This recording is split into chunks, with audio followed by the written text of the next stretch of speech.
I look like a trash panda right now with my foundation on, but with no concealer. So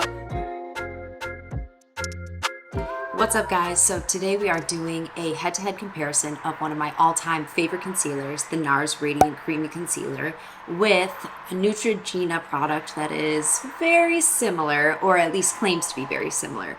And it's the Neutrogena, oh my god, I cannot say that word. It is the Neutrogena Radiant Cream Concealer. So very similarly named, and I've heard from other creators that this is very similar to the Nars Radiant Creamy Concealer, and that some creators even like this more. Today we are going to be looking at these side to side, comparing the texture, the application, and the wear to see if this really is a dupe. The first thing I want to talk about is the claims of each of these. So as far as the Nars concealer, the claims are that it's medium and buildable coverage, it has a radiant finish, and that it's 16-hour wear, but 24-hour hydration. Okay. It's crease resistant, sweat and water resistant, and it's transfer resistant. So very bold claims. Again, I love this concealer. It is always going to be in my rotation. And I will say that creaseability on this one is next to nothing for me. It's absolutely one of my favorites when it comes to long lasting and not creasing, which to me is the most important factor in a concealer. Moving on to the Neutrogena product. The claims here state, this buildable formula blurs the look of fine lines, leaving you with a smooth, creaseless finish. I mean, every concealer claims to be creaseless. So it also says that it's infused with skin-loving peptides, although I did check the ingredient list and the peptide in it is the tripeptide 1, and it's listed third last in the ingredient list. So I personally won't put too much weight into the peptides inclusion in this, since it is so low on the ingredients list, and I really don't think that it's enough to make that much of a difference in your skin. It also says that it won't clog pores and that it is transfer proof. So the Neutrogena product comes in 15 shades and the Nars product comes in 30 shades. As far as pricing, you can pick this up on Amazon or Target and other retailers, and the price varies from $10 to $15, whereas the Nars product is $32 right now. So quite a big difference there. In the Neutrogena product, you get 0.24 ounces, and in the Nars product, you get 0.22 ounces. So just a slight bit more product in the Neutrogena. That is super significant as far as a per ounce price difference. Like I said, I have loved this for a really long time, but I have yet to try this on my eyes, and I am dying to do so because I feel like I look like a trash panda right now with my foundation on, but with no concealer. So we are going to get into swatches right now, and I'm going to apply this concealer to one side of my face and the Nars concealer to the other side of my face, and we will see together how it wears throughout the day. The formulas appear to be very similar, but the one difference that I do see is that the Neutrogena product is just slightly more liquidy, slightly less creamy than the Nars product. And we're not looking at shade matches here because they are different, but as far as just the formula, there is just a slight difference as far as the lightweightness of the Neutrogena product. They both blend pretty well into the back of my hand. So I'm really excited to see what this Neutrogena product does under the eye. Okay, so I brought you a little bit closer so that we can see really clearly on application if there are any differences. And I am going to be applying the Nars product to the right side of my face. And I'm also going to be using this as an eyeshadow primer so that we can see how it performs both under the eye and on the movable eyelid. Going in with the Nars, I just pat a few dots in the darkest areas, and I will apply some to the eyelid as well. While the Nars sets for a minute, I'm just going to go ahead and apply Neutrogena to the left side of my face.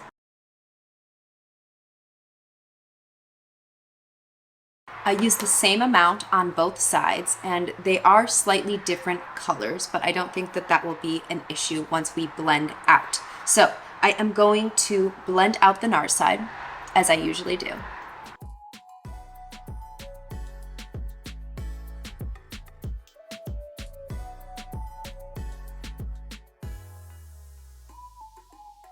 So the Nars side is completely blended out. I will just lean in so that you can get a really close look at how beautiful this looks under the eye. I absolutely love this concealer so much. It covers up my darkness, it gives a very blurred finish, so it's definitely, again, one of my absolute favorites. It would be so great if this turned out to be a dupe.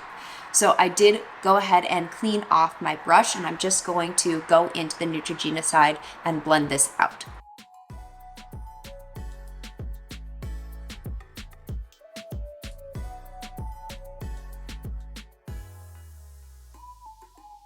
Okay, so the left side is fully blended out.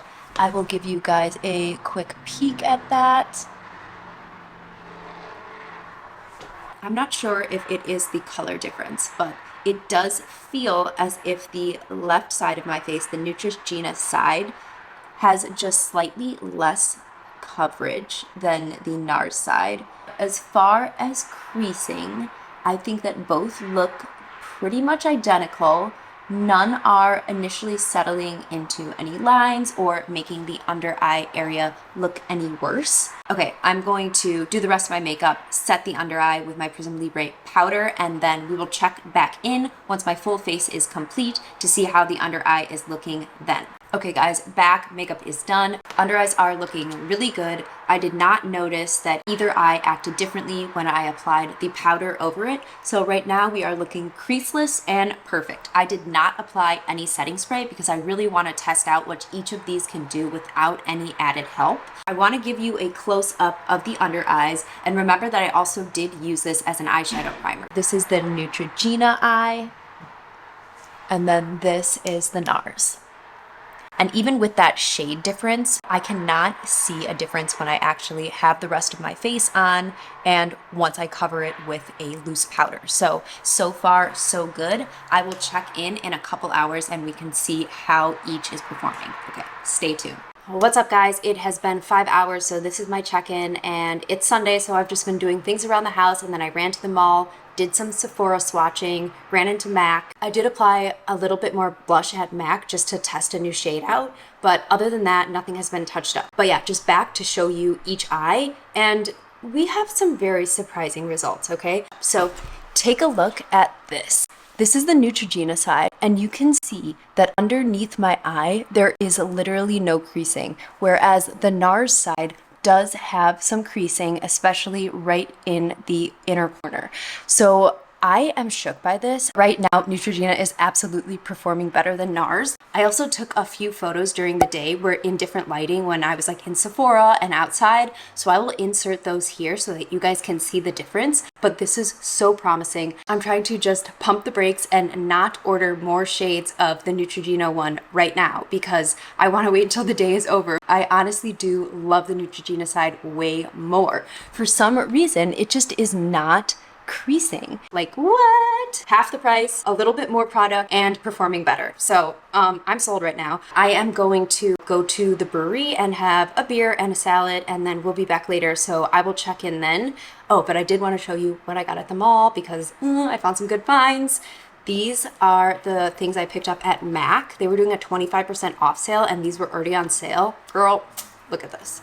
I can't wait to try this on. I swatched it in store. It looks gorgeous. I've actually been looking for a blush exactly this color. Makeup Forever makes one exactly that color, and I have been trying to resist buying it, but this was basically the same exact shade and it was on sale, so I was like, girl, I gotta scoop that up. Then this, oh my god. First of all, the packaging. It's MAC by Richard Quinn, and I guess he is like a print artist. It has a magnetic closure. And here are the colors. How fun is that? I cannot wait to make a look with this. If I ever wanted to swap out one of the colors in here for a single shadow for MAC, I could absolutely do that. So super excited for this. It's got a really nice mirror. This packaging is just so beautiful. I am a sucker. Other than that, I wanted to show you just real quick what I got at Free People. So I saw this dress online and I loved it immediately. Like, look at the detailing. The back has like this really cute cutout with this ribbon tie. I read the reviews on it and it said that the fit was super weird, and I totally believed that because Free People's fit is just like super weird sometimes. So I refrained from buying it, but then I saw it in store and I was like, girl, yes, had to try it on, and it looks so stinking cute. I was like tempted to buy it in more than one color. I can't wait to wear this for 4th of July weekend. Super excited. And then I also got another top, but that's less exciting. What's up, guys? So it's 7:15 right now and I'm super excited to get this makeup off my face. It's been 10 hours since I first put the concealer on, so I've definitely put these concealers to the test. I have even cried today. I'm just going to give you one last look at how each is looking. As you can see, the Neutrogena side is definitely the superior side as far as the creaseability.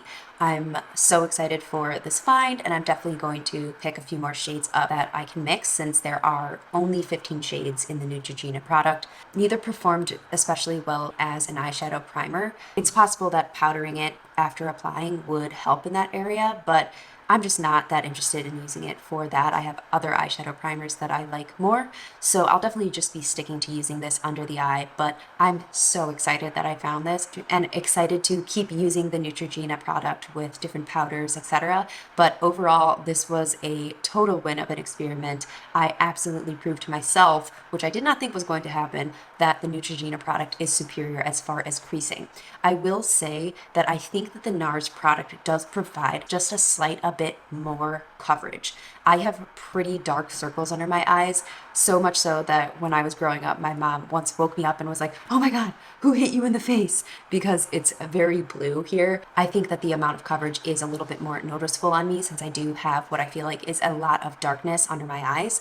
But either way, what's most important to me is creasing. I would much rather have a product that doesn't crease with a little bit less coverage than a product that does crease that is high coverage. So I don't think that the difference is very big. I think that I would have only noticed it because I do have one of each on each eye. So because I just get that direct comparison is why I notice the slight amount more coverage. I would still say both are medium coverage. That's something that you should know, but otherwise I highly recommend this and I'm excited to pick more shades up. So thank you so much for spending the day with me. Also, if you want to see more in-depth and unbiased beauty reviews like this one, please be sure to subscribe and consider giving a like and commenting below. It really helps me out. But until next time, I will see you in a couple days for my next video. Okay, bye.